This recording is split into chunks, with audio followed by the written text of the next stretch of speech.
दोस्तों good morning. GCC की online class में आपका हार्दिक स्वागत है। मैं सुतन सैनी आज फिजिक्स का फर्स्ट लेक्चर लेकर आया हूँ। मैं आज फिजिक्स की न्यूक्लियर फिजिक्स की बात करूँगा। न्यूक्लियर फिजिक्स बोर्ड के एग्जाम में 3 नंबर का है। सेक्शन ए में 1 नंबर का और सेक्शन 2 में 2 नंबर का ये है।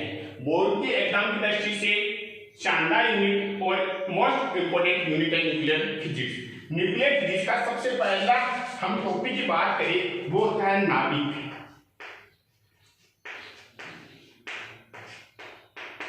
नाभिक की बात करें हैं, इसकी खोज रदरफोर्ड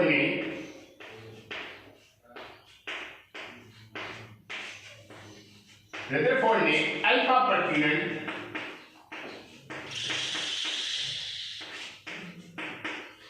प्रयोग से नाभिक की खोज की थी। जब नाभिक ने रदरफोर्ड ने अल्फा प्रकीर्णन प्रयोग से नाभिक की खोज की थी, तब यहां पर क्या पाया था, एक परमाणु होता है।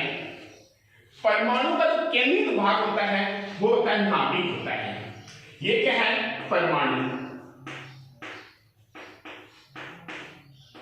ये क्या है, नाभिक। हम बात करते हैं नाभिक। नाभिक के अंदर प्रोटॉन व न्यूट्रॉन पाया जाता है। वो जो परमाणु होते हैं उसकी कक्षा के बाहर की तरफ इलेक्ट्रॉन तत्व निकालता रहता है। जो परमाणु की साइज होती है वो होती है 10⁻⁻10 मीटर।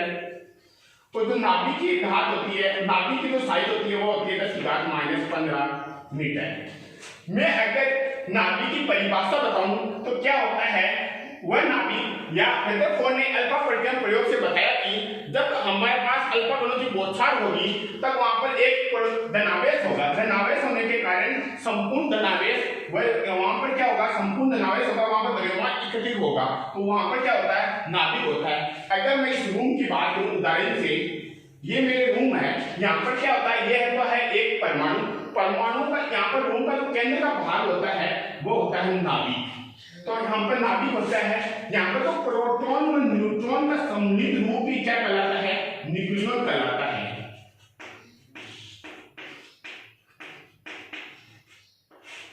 प्रोटॉन और न्यूट्रॉन का सम्मिलित रूप ही न्यूक्लियन कहलाता है। जब मैं यहाँ पर प्रोटॉन की बात करूं व न्यूट्रॉन की बात करूं तो इसमें क्या होता है, इसका एक प्रतीक चिन्ह होता है। नाभिक का प्रतीक चिन्ह होता है ZSA। यहाँ पर Z क्या है, प्रोटॉन की संख्या,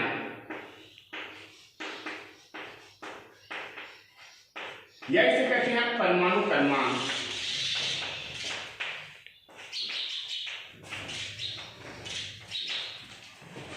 S यहां पर एक रासायनिक तत्व है।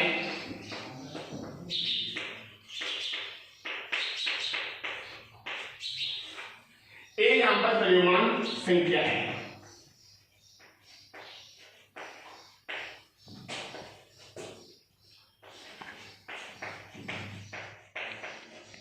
जब मैं न्यूट्रॉन ज्ञात करूंगा तो यहाँ पर क्या होगा, जो द्रव्यमान संख्या है उसमें हम प्रोटॉन की संख्या घटाएंगे तब न्यूट्रॉन हमें ज्ञात होगा। यहाँ पर जो बात की मैंने नाभिक में खोज की थी रदरफोर्ड ने अल्फा प्रकीर्णन प्रयोग से। इसमें क्या होता है, एक परमाणु होता है। परमाणु का जो केंद्रित भाग होता है उसे नाभिक कहते हैं।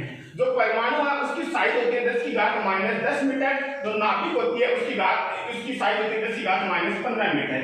प्रोटॉन और न्यूट्रॉन का सम्मिलित रूप ही न्यूक्लियन कहलाता है। नाभिक का प्रतीक चिन्ह होता है ZSA। Z यहाँ पर क्या है, प्रोटॉन की संख्या या परमाणु क्रमांक है। X यहाँ पर रासायनिक तत्व है। A यहाँ पर द्रव्यमान संख्या है। जब न्यूट्रॉन को ज्ञात करूंगा तो द्रव्यमान संख्या को मैं क्या करूंगा, प्रोटॉन की संख्या को घटाऊंगा, तब हमारे पास न्यूट्रॉन की संख्या। अगला टॉपिक है नाभिक की त्रिज्या। नाभिक की त्रिज्या को हम R से डिनोट करते हैं। नाभिक की जो त्रिज्या होती है R, वह द्रव्यमान संख्या के 1/3 घात के समानुपाती होती है। तो नाभिक की त्रिज्या होती है उसको R से डिनोट करते हैं। तो नाभिक की त्रिज्या होती है वह द्रव्यमान संख्या के 1/3 के घात के समानुपाती होती है। जब मैं समानुपाती का चिन्ह हटाऊंगा तो यहाँ पर R0 a की पावर 1/3। यहाँ पर R0 एक नियतांक राशि है, एक कांस्टेंट राशि है। इसका मान होता है 1.25 इंटू 10 की घात -15 मीटर या 1/1.25 फैरमी होता है। नाभिक की जो त्रिज्या होती है वहां पर r0 एक कांस्टेंट राशि है, इसका मान होता है 1.25 इंटू 10 की घात -50 मीटर या 1.25 फैरमी होता है। यहाँ पर यह होती है नाभिक की त्रिज्या। इसके बाद होता है नाभिक का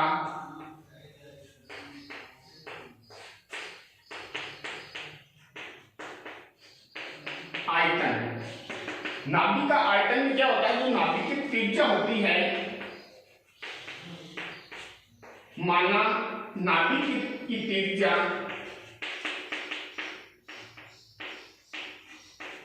r है तो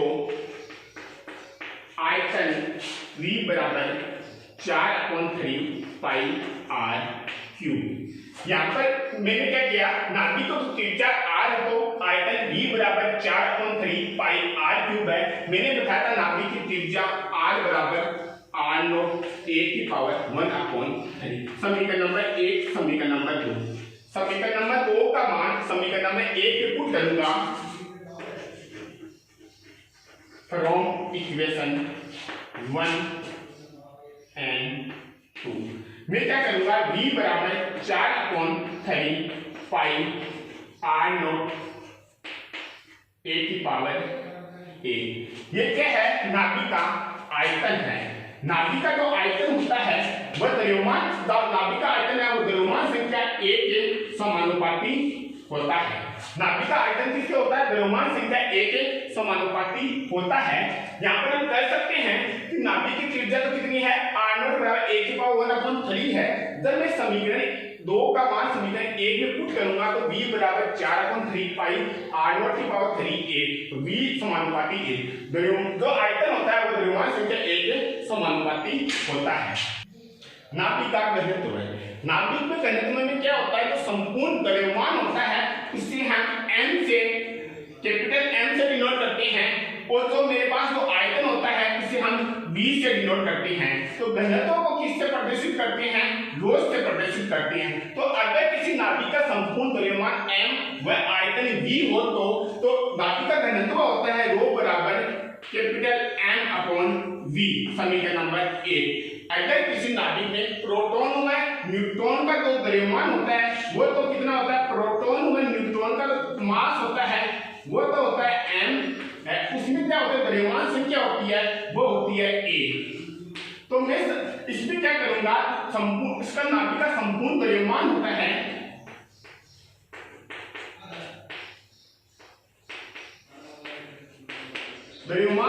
वो होता है capital M small m dot a। समीकरण नंबर 2। मैंने आपको पढ़ाया था नाभिक की त्रिज्या। नाभिक की त्रिज्या होती है r बराबर r0 a की पावर 1/3। समीकरण नंबर 3। और मैंने आपको बताया था नाभिक का आयतन v बराबर 4/3 पाई r0 क्यूब a। समीकरण नंबर 4।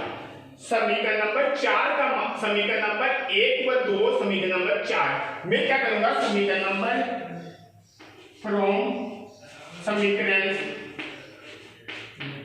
समीकरण नंबर 2 व 4 का मान समीकरण 1 में रखने पर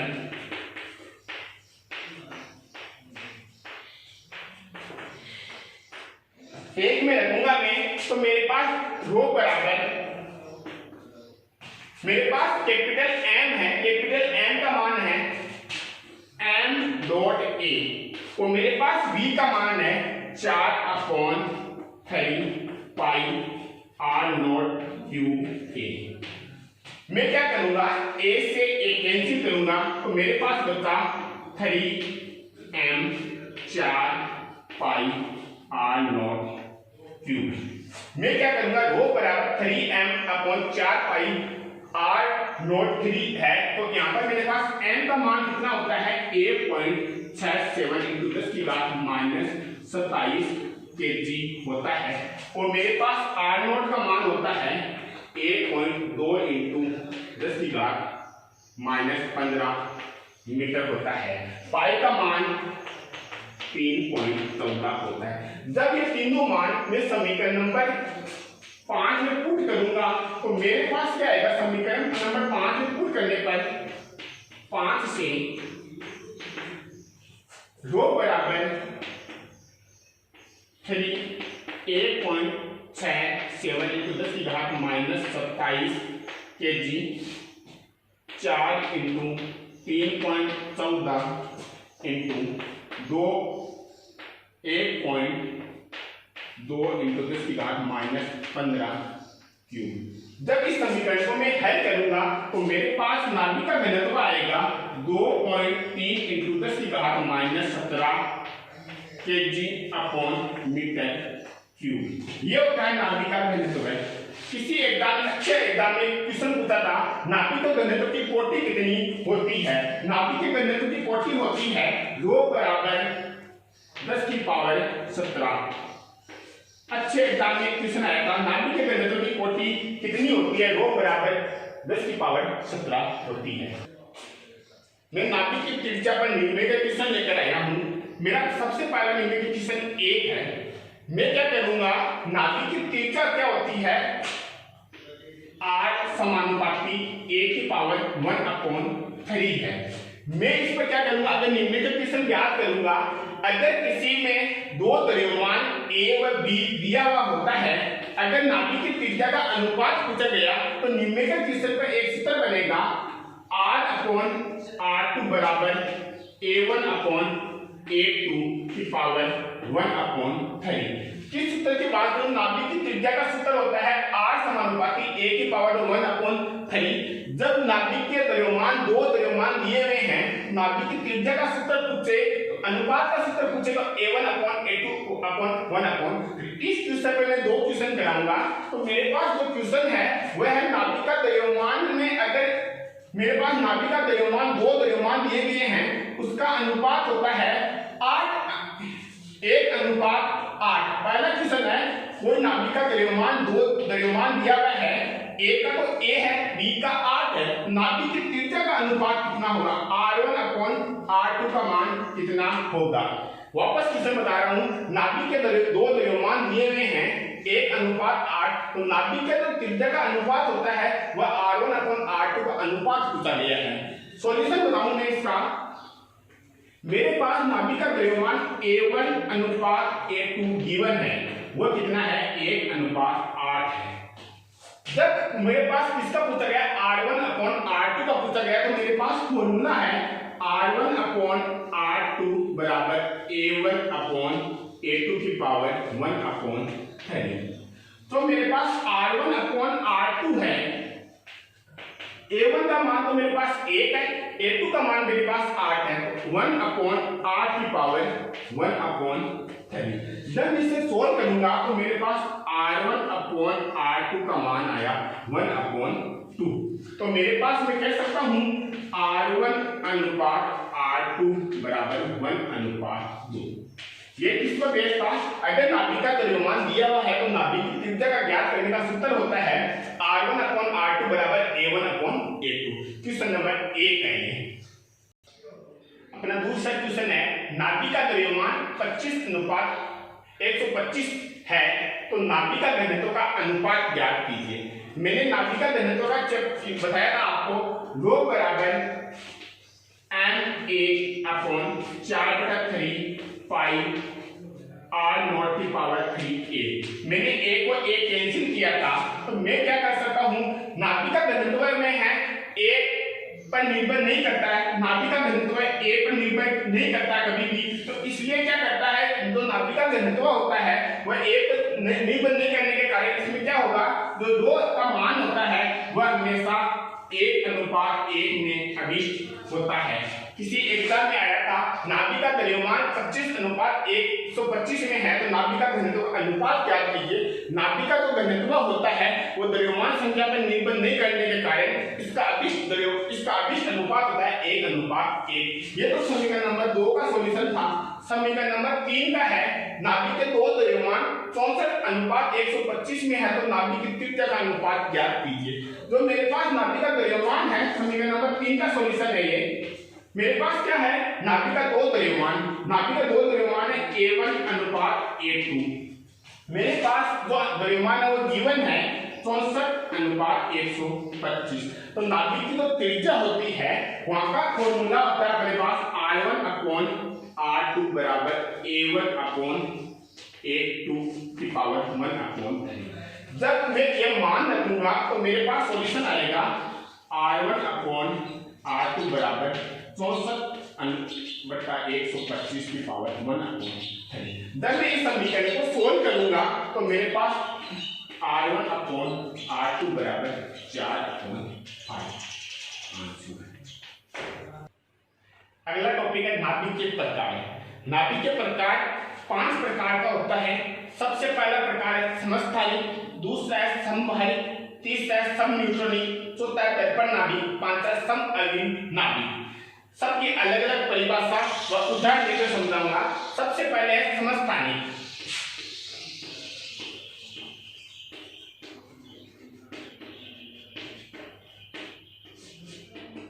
समस्थानिक एक ही तत्व से ऐसे नाभिक जिनमें परमाणु क्रमांक तो समान होते हैं वह द्रव्यमान संख्या भिन्न भिन्न होती है, वह क्या कहलाता है, समस्थानिक कहलाता है। अगर मैं इसकी एग्जांपल की बात करूं 1H1 1H2 1H3, मैंने आपको बताया था जो मेरे पास जो परमाणु क्रमांक है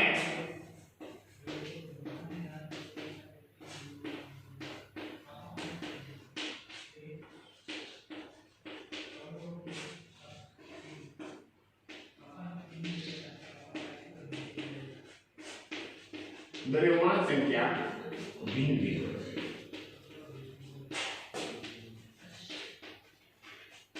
समस्थानिक की डेफिनेशन होती है एक तत्व से मिलकर बना होता है ये परमाणु क्रमांक तो समान होता है, वो द्रव्यमान संख्या क्या कहती है, भिन्न भिन्न होती है।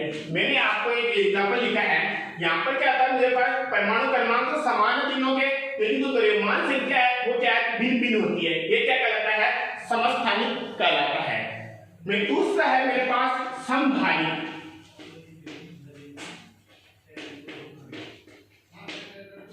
नाम से ही पता चल रहा है इसमें परमाणु क्रमांक तो क्या होता है, भिन्न भिन्न होते हैं, और जो द्रव्यमान संख्या होती है वो क्या कहती है, समान होती है। वो क्या कहलाता है, समभारिक कहलाता है।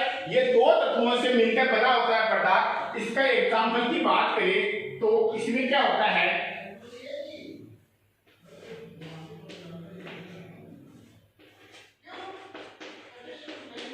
इसमें क्या होता है, तो परमाणु क्रमांक होते हैं वो तो भिन्न भिन्न होते हैं, तो द्रव्यमान संख्या होती है वो क्या होती है, समान होती है, इसलिए क्या होता है, समभारिक होता है।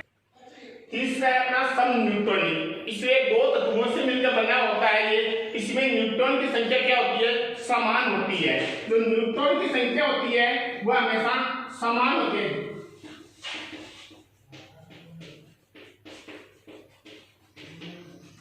अगर मैं इसकी एग्जांपल की बात करूं तो इसमें क्या होगा, एग्जांपल की बात करूं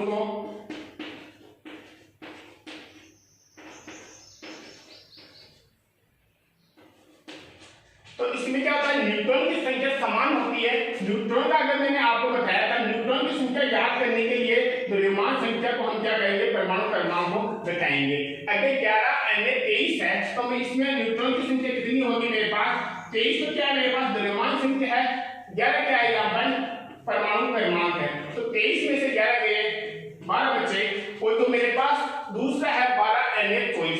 तो इसमें न्यूट्रॉन की संख्या कितनी है, न्यूट्रॉन की संख्या में से द्रव्यमान संख्या में से 24, और जो परमाणु क्रमांक है वो कितने, 12। तो मेरे पास 12 बचे।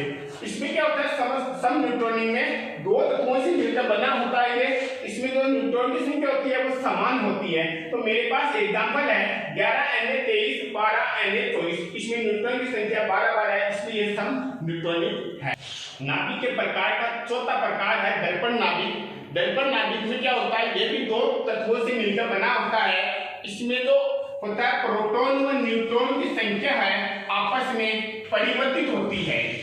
प्रोटॉन व न्यूट्रॉन की संख्या आपस में परिवर्तित होती है, इसे क्या कहते हैं, दर्पण नाभिक कहते हैं। अगर मैं एग्जांपल की बात करूं 3 लिथियम 7 4 बेरिलियम 7। इसमें तो प्रोटॉन और न्यूट्रॉन की संख्या आपस में परिवर्तित होती है, इसलिए मैं बताऊंगा यहाँ पर मेरे पास प्रोटॉन की संख्या जो यहाँ पर परमाणु क्रमांक है 3, वही क्या कहता है प्रोटॉन की संख्या इसमें 3 है, और मेरे पास जो न्यूट्रॉन की संख्या होती है वह है द्रव्यमान संख्या को मैं क्या करूंगा परमाणु क्रमांक से घटाऊंगा, तो मेरे पास 4 है। मैं इसकी बात करूं तो मेरे पास यहाँ पर प्रोटॉन की संख्या तो कितनी है 4 है, और न्यूट्रॉन की संख्या को क्या करूंगा मैं यहाँ पर न्यूट्रॉन की संख्या मेरे पास 3 है। तो यहाँ पर देखना प्रोटॉन की संख्या यहाँ पर कितनी है 3, न्यूट्रॉन की संख्या यहाँ पर कितनी है 4। प्रोटॉन की संख्या यहाँ पर 4 है, न्यूट्रॉन की संख्या यहाँ पर 3 है। आपस में प्रोटॉन और न्यूट्रॉन की संख्या आपस में परिवर्तित होती है, इसे कहते हैं दर्पण नाभिक। पांचवा है अपना समअवयवी नाभिक। समअवयवी नाभिक होता क्या है, यहाँ पर प्रोटॉन और न्यूट्रॉन की संख्या तो समान होती है, प्रोटॉन व न्यूट्रॉन की संख्या क्या होती है समान होती है, लेकिन रेडियोएक्टिव तत्व होते हैं आयतन वो भिन्न भी होते हैं।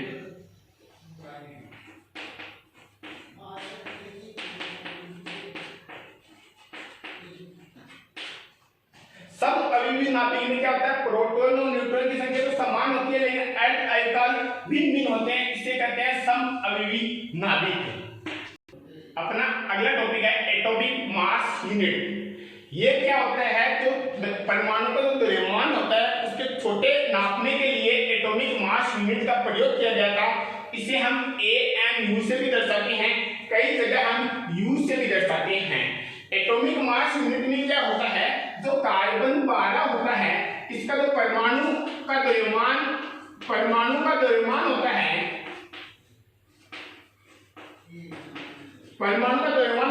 उसे हम क्या कहते हैं एटॉमिक मास यूनिट कहलाते हैं। C12 होता है इसका परमाणु का द्रव्यमान होता है वो कितना होता है एटॉमिक मास यूनिट होता है। मैं कहता हूं C12 का जो परमाणु का जो द्रव्यमान होता है वो होता है 1.9 × 10⁻26 kg होता है। मैं बताऊंगा कि एक एटॉमिक मास यूनिट में होता है 1.67 × 10⁻27 kg। कितना होता है एक एटॉमिक मास यूनिट में 1.67 × 10⁻27 kg होता है। अगर मैं इसकी एटॉमिक मास यूनिट में नाभिक में होता है मेरे पास प्रोटॉन, अगर मैं प्रोटॉन की द्रव्यमान की बात करूं केजी में, ये किसमें है केजी में है। नाभिक का जो प्रोटॉन का जो द्रव्यमान होता है वो होता है 1.67 × 10⁻27 kg होता है। मैं अगर न्यूट्रॉन की बात करूं, न्यूट्रॉन नाभिक में प्रोटॉन और न्यूट्रॉन लगभग समान होते हैं, इसका द्रव्यमान होता है 1.67 × 10⁻27 kg होता है। अगर मैं यहाँ पर इलेक्ट्रॉन की बात करूं तो यहाँ पर इसका मान होता है 9.1 × 10⁻31 kg होता है। ये किसमें है kg में है। अगर मैं एटॉमिक मास यूनिट में बात करूं तो मेरे पास प्रोटॉन का जो द्रव्यमान होगा वो होगा 8.008 एटॉमिक मास यूनिट। अगर मैं यहाँ पर न्यूट्रॉन की बात करूंगा तो वो होगा 8.007 एटॉमिक मास यूनिट, और मेरे पास जो इलेक्ट्रॉन का जो द्रव्यमान होगा वो होगा 0.00555 एटॉमिक मास यूनिट। ये किसमें है केजी में है, ये किसमें एटॉमिक में है। एक एटॉमिक मास यूनिट बराबर होता है 1.67 × 10⁻27 kg। किसी एग्जाम में पूछा हुआ क्वेश्चन है एक एटॉमिक मास यूनिट बराबर कितना होता है 1.67 × 10⁻27 kg। अगला टॉपिक अपना न्यूक्लियर फोर्स। नाभिक में क्या होता है प्रोटॉन व न्यूट्रॉन होता है। जब प्रोटॉन और न्यूट्रॉन के मध्य लगने वाला जो बल परबल आकर्षण बल होता है उसे हम कहते हैं न्यूक्लियर फोर्स। जो प्रोटॉन और न्यूट्रॉन होता है इनके मध्य लगने वाला परबल आकर्षण बल को क्या कहते हैं न्यूक्लियर फोर्स कहलाता है। न्यूक्लियर फोर्स की पहली विशेषता होती है ये हमेशा परबल आकर्षण होता है। पहली विशेषता है इसकी परबल आकर्षण, नाभिक के बल हमेशा परबल आकर्षण बल होता है। दूसरी इसकी विशेषता होती है ये हमेशा लघु परास का होता है। दूसरी इसकी विशेषता होती है ये हमेशा लघु परास का होता है। तीसरा हमेशा ये केंद्रीय बल नहीं होता है, ये बल नहीं होता है। तो इसकी विशेषता है ये आवेश पर निर्भर नहीं करता।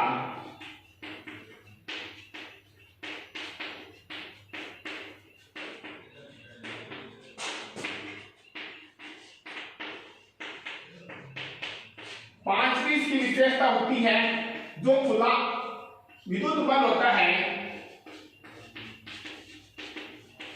वह गुरुत्वाकर्षण बल से अधिक शक्तिशाली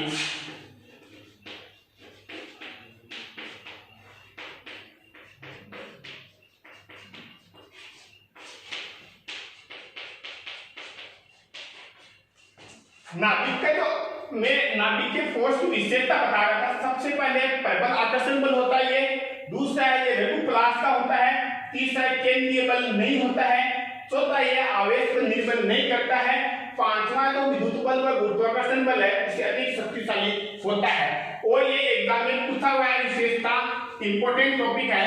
मैं इसकी बात करूं, नाभिक का जो आकार होता है वो 10⁻15 मीटर का होता है। जब यह 10⁻15 मीटर से अधिक होने के कारण इसके बाद में ये जो बल होता है वो काम करना बंद कर देता है। ये नाभिक के फोर्स की विशेषता है। आज में हमने बात की थी न्यूक्लियर फिजिक्स की। न्यूक्लियर फिजिक्स में नाभिक की त्रिज्या, नाभिक का घनत्व, नाभिक का आकार, नाभिक के प्रकार, नाभिक की जो फोर्स होता है वह अगले टॉपिक हम अगली क्लास में बात करेंगे। धन्यवाद।